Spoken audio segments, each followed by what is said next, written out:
আজকে আমি বাসমতি চাল দিয়ে গরুর মাংস দিয়ে বাংলাদেশের মতো বিরিয়ানি বানিয়ে আপনাদের সঙ্গে শেয়ার করব। আসলে আমরা সব সময় দম বিরিয়ানি বানিয়ে থাকি, বাংলাদেশের মতো এই রকম বিরিয়ানি বানানো হয় না। তো বাংলাদেশের আপুদের দেখে দেখে এই বিরিয়ানিটা বানিয়েছি, আপনাদের সঙ্গে শেয়ার করব। আসলে আজকের কোনো বিরিয়ানি বানানোর কোনো রকম প্ল্যানই ছিল না। আপনাদের ভাইয়া মাংস নিয়ে এসেছে, হাড়সহ মাংস। দম বিরিয়ানি করতে গেলে একটু ঝামেলা মনে হয়, অনেকটা সময় লাগে। আর বাংলাদেশের আপুরা খুব সুন্দর করে সহজ রেসিপি দেখিয়ে বিরিয়ানি তৈরি করে। তাই ভাবলাম আজকে আমি এই হাড়সহ মাংসটা কষিয়ে আর মাংস নিয়ে কিছুটা তারপরে আমি বিরিয়ানি করব। তো জানি না বাংলাদেশের মতো হবে কি না, তারপরেও আমি চেষ্টা করেছি। তাছাড়া আমাদের আপুরা মনে হয় চিনি গুঁড়া চাল দিয়ে বিরিয়ানি বানায়, তো আমরা সব সময় বাসমতি চাল দিয়ে বিরিয়ানি বানাই। তার জন্য বাসমতি চালের বিরিয়ানি বানাবো। প্রথমে আমি মাংসটা খুব সুন্দর করে ধুয়ে নিয়েছি। হয়তো আমারটা একটু ডিফারেন্স হতে পারে, কারণ এক একজনের রান্না এক এক রকম।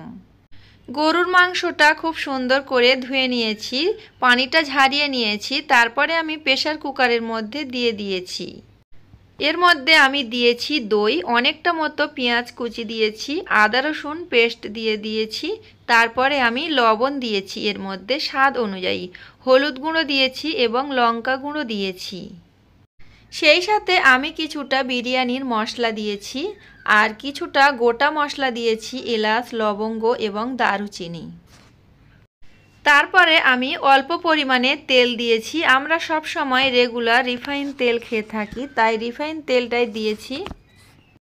এখন খুব সুন্দর করে নাকড়ি দিয়ে আমি মাখিয়ে নেব। আমি হাত দিয়ে মাখাচ্ছি না, হাত দিয়ে মাখালে আমার হাতটা কেমন যেন জ্বালা জ্বালা ভাব আসে। তার কারণে কিন্তু আমি নাকড়ি দিয়ে নেড়ে নিচ্ছি, মানে মাখিয়ে নিচ্ছি গরুর মাংসটা।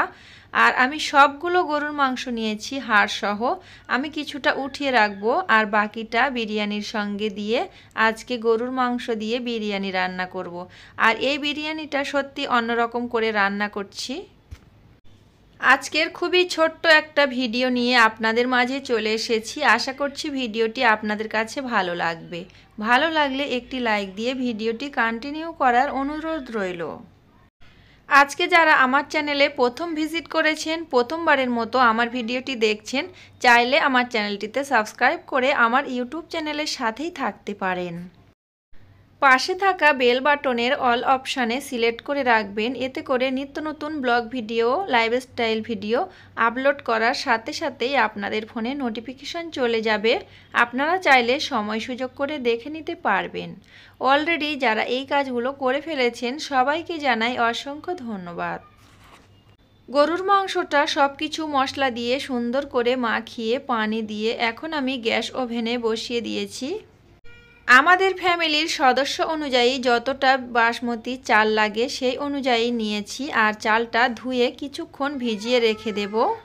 প্রেসার কুকারে আমি প্রয়োজন মতো সিটি দিয়ে নিয়েছি। তারপরে আমি ঢাকনা উঠিয়ে কিছুক্ষণ আমি নেড়ে চেড়ে একদম শুকনো শুকনো ভাব আসবে তখন আমি নামিয়ে নেব।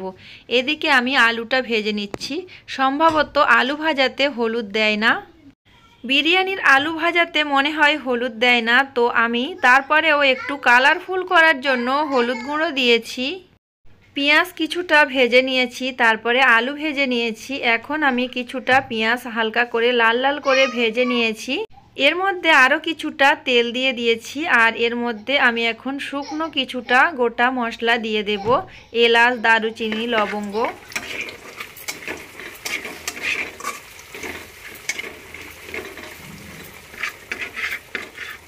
তারপরে আমি এর মধ্যে দিয়ে দিলাম আদা রসুন পেস্ট। এইভাবে আমি আজকে প্রথমবার বিরিয়ানি রান্না করছি। এই বিরিয়ানি রান্না কেমন হয়েছে আপনারা অবশ্যই কমেন্ট করে জানাবেন।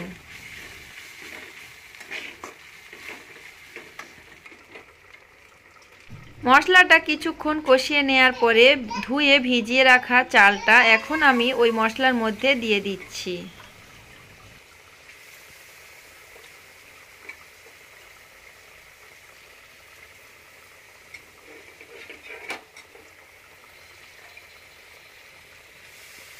তারপর আমি বাসমতি চাল দেয়া আছে যেহেতু, তাই আমি হালকাভাবে একটু কষিয়ে নিচ্ছি। খুব বেশি কষাকষি করব না, তাহলে কিন্তু চালটা ভেঙে যেতে পারে।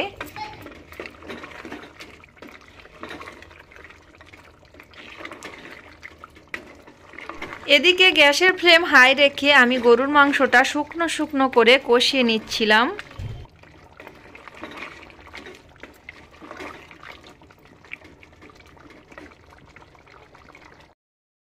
গরুর মাংসটা কষানো হয়ে গেছে। হাড় দেখে দেখে আমি একটা বাটিতে করে কিছুটা তুলে নিয়েছি। তারপরে আমি চাল কষিয়ে চালের উপরে কষানো গরুর মাংস দিয়ে দেব।